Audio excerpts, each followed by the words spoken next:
Today, we're going to show you the easy steps of making corned beef from scratch. Oh, juicy, tender, and out of this world flavor. Out of this world. It's, you know, there's nothing wrong with getting the packets, you know, where it's already done for you. That's easy. I've done it many times. We've done that so many times. But doing it yourself, homemade, you just got to give yourself a little time. And there's an ingredient, this fun pink ingredient. It's a curing salt. We'll talk about that in a moment. Don't eat it. Do not eat it. You're just going to cure it. So look at this bad boy. So this is like a 4-pound brisket. It's a flat that I got from my butcher. You can get it from the grocery store. And we started this whole process about 8 days ago. You can do it anywhere between 5 and 8 days, but you need to give time. So here's how we started it. I got a big stock pot, and to that I added a gallon of water, 1.5 cups of kosher salt, a 1/2 cup of brown sugar, 2 teaspoons of that Prague Powder #1, that's that pink curing salt, and then we add some pickling spices, 1 tablespoon of mustard seeds and 1 tablespoon of allspice berries, 1 tablespoon of red pepper flakes, 1 tablespoon of black peppercorns, 1 tablespoon of coriander seeds, then 1 teaspoon of whole cloves, 1 teaspoon of ground ginger, a crushed cinnamon stick, and 3 bay leaves that we've crushed. Then we're going to bring that to a boil and then take the heat off and just let it sit there until it comes to room temperature. Then we're going to put that in the refrigerator and let it hang out overnight so it gets really, really chilled.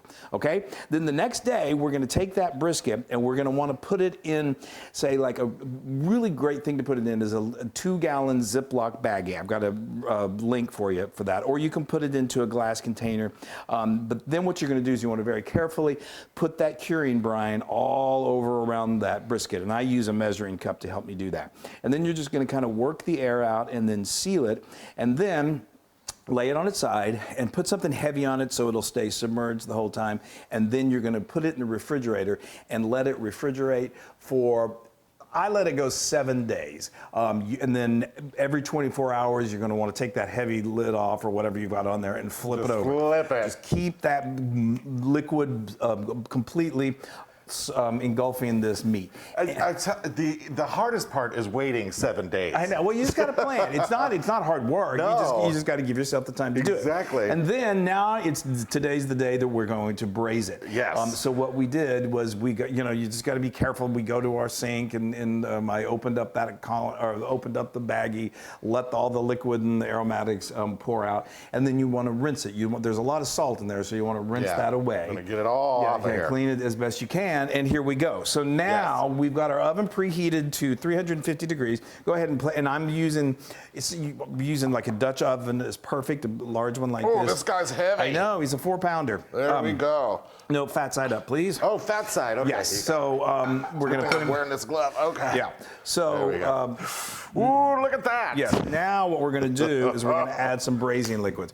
We've got 2 cups of beef broth here. Yum. And then we've got a whole bottle of stout beer, Guinness, because we're doing this for St. Patty's Day, so why not? And then I've got I'm going to do about a 1/2 cup of water here. You want try to hit the try to get it in the pot. And then we've got an onion that I've just cut into some wedges that we're just going to nestle around the beef. Oh my gosh, this is going to be amazing. Look at that. Yeah, I may not use all of it. And then I've got 4 cloves of garlic that I just smashed. I just used like the edge of a knife and just mashed it. Now we've got these pickling spices that we talked about before. You need about 2 tablespoons of those. So I'm just gonna sprinkle that around. That's like, like the little packet you get when you buy from the store. Oh yeah, right. You open that package and there's that little. And this, okay. So here we're doing it ourselves. It's homemade.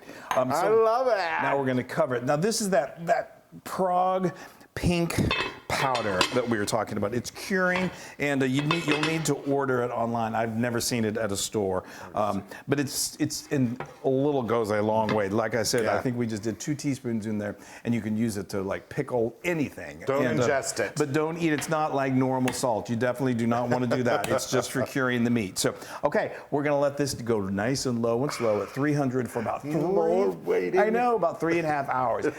And if you want to do this with cabbage, carrot, carrots and potatoes. We're just going to do just the meat itself. But you could, when you've got about an hour left, you can put the potatoes and the carrots in. And then when you've got about 30 minutes left, you can put the cabbage in.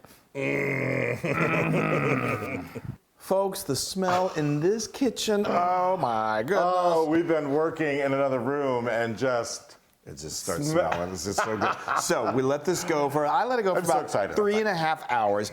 And then, you want to resist the temptation to take off the lid. But we took it out of the oven, and now it needs to just sit in its liquid for about 45 minutes, which it's done. Yes. So now it's going to no longer really be steaming. Oh, look at that. Look at that beautiful fat cap. Yeah. So speaking of the fat cap, so we did not remove the fat before we put it into in here to braise, just because there's flavor in that thing. So good. So now we're gonna check it out and see if we want to remove a little bit of this. You got that. Yeah. Let's kind of help me I get some of that excess off the top. Okay. Now we're gonna bring this over the cutting board. There we go. Oh my gosh, the smell. Wow. It's just got that classic corned beef smell and flavor. Well, we'll see about the flavor. I'm so excited. I know, I am too. Okay. I'm going to cut off some of this fat, if you don't mind. Like I said, we leave some of it in. We got a nice big butcher brisket knife here. That is just smooth sailing. Yeah, because there's some of the juices from that fat kind of go into the braising liquid. It's just flavor. Look at that. Okay, I'm just going to take this off. And then it's just that classic red. I am dying. I know. And now, I'm against the grain here, so I am just going to slice this. Oh, here. Let me use my fork. Yeah. You guys. Okay, Chris, I'm about ready to lose it.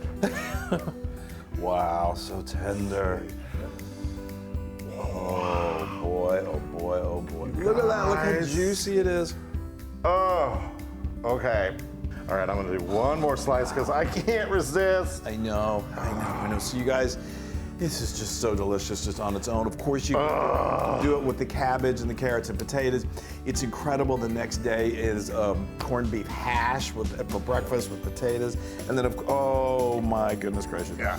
And then, of course, a Reuben sandwich. We've got a surprise coming for you with regards to that. Wow, yeah, stay tuned. I am dying, Chris. It is so... That is just... so tender. All right, you ready? I gotta have 2 bites.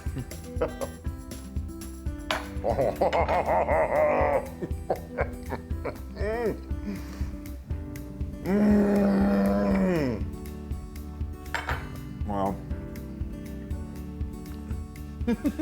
Y'all, if you can, make your own corned beef. It's from scratch. It's amazing. You just give yourself a little bit of time. You see, it's not difficult. You just got to plan for it.